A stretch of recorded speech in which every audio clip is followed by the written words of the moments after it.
fuboTV is experimenting with quarterly plans, DIRECTV Stream is trying out a new free trial period, and the Roku Channel adds still more channels to its lineup. All that and more in this week's episode of Cord Cutting Weekly. Well, hello everyone, and welcome to Friday, February 11th, 2022. This is Cord Cutting Weekly, the show where we wrap up the past week in cord cutting and streaming news. And like we said at the top, we've got an interesting mix of stories to discuss this week, including fuboTV moving away from monthly plans just in time for the Super Bowl. Elsewhere, Disney might be vying for NFL Sunday Ticket, and the Roku Channel is adding a host of new free channels. But first, of course, if you haven't done so already, please take a moment to consider clicking on those like and subscribe buttons down below. Those really do help out our channel a ton, and we genuinely appreciate it.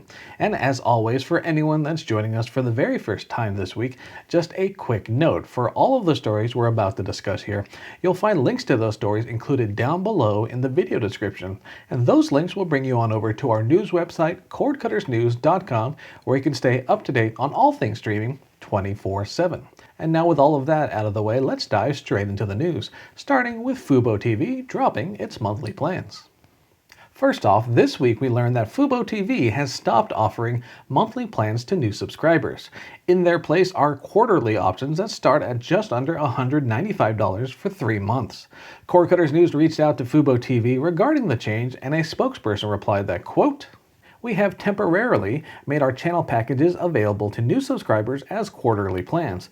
We're always experimenting with our channel package offerings to better understand what our subscribers like."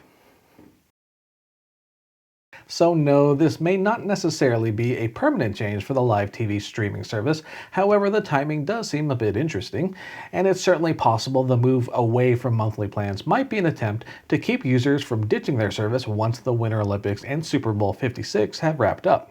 And fuboTV hasn't yet stated if or when monthly plans will return as an option for new customers, but we'll certainly keep an eye out, especially after some of the major sporting events of early 2022 conclude. From lengthier plans to short-term trials, next up, DIRECTV Stream is now offering free 5-day trials of its live TV streaming service. This marks the first time the service has offered a free trial. Previously, DIRECTV Stream only provided a 14-day money-back guarantee for subscribers who ended up changing their minds. And once that 5-day period runs out, monthly subscription rates kick in, starting at $69.99 per month.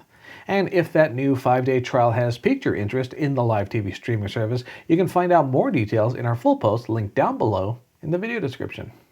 Moving on, Disney shared its first quarter earnings report this week and announced that the Disney Plus streaming service added 11.8 million new subscribers. Overall, that brings Disney Plus's subscriber count to 129.8 million. And following the earnings release, CEO Bob Chapek reiterated the company's target of reaching 230 to 260 million subscribers by the year 2024. Chapek also confirmed that Disney is among a group of potential suitors looking to bid for the rights to NFL Sunday Ticket. No financial figures were disclosed, but Disney looks to be one of several big names vying for the service, with others like Amazon, Apple, and Google also being mentioned. Now, it's unclear exactly what Disney would do with those rights, but integrating the package into its ESPN Plus streaming service seems like a solid bet. In any case, we'll continue to keep an eye on that story as it develops. Speaking of Disney Plus, the streaming service quietly tested out some new features this week as it offered live streaming coverage of the Oscar nominations on Tuesday. Several platforms offered live streaming broadcasts of the nominations, and it seems Disney used the opportunity to test out new functionality on its own streaming service. And as for what those tests could be leading up to, well, that's still TBD. But some viewers have noticed evidence of ESPN Plus content coming to Disney Plus, so live sports may be on the table for the future. And of course, we'll keep monitoring for any new developments. Stay tuned. And while we're on the topic of Oscar nominations, it should come as no surprise that streaming services were well represented among this year's selections.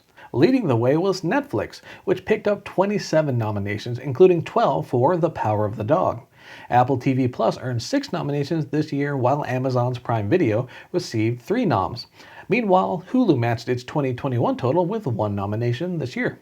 And you can check out the full list of 2022 Oscar nominees in our full post linked down below in the video description. And if any of those titles and performances were on your personal best of list for the year, feel free to sound off in the comment section down below.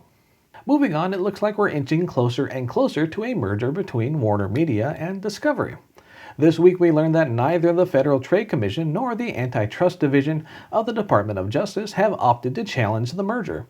The $43 billion deal was initially set to close around the halfway point of 2022, but now it looks like the new target is within the second quarter of this year. It still remains to be seen exactly what will happen to the various properties and streaming services currently owned and operated by the two sides, but we do know the merged company will bear the name of Warner Brothers Discovery. So yes, we'll continue keeping a close eye on this deal as it's expected to close later this year.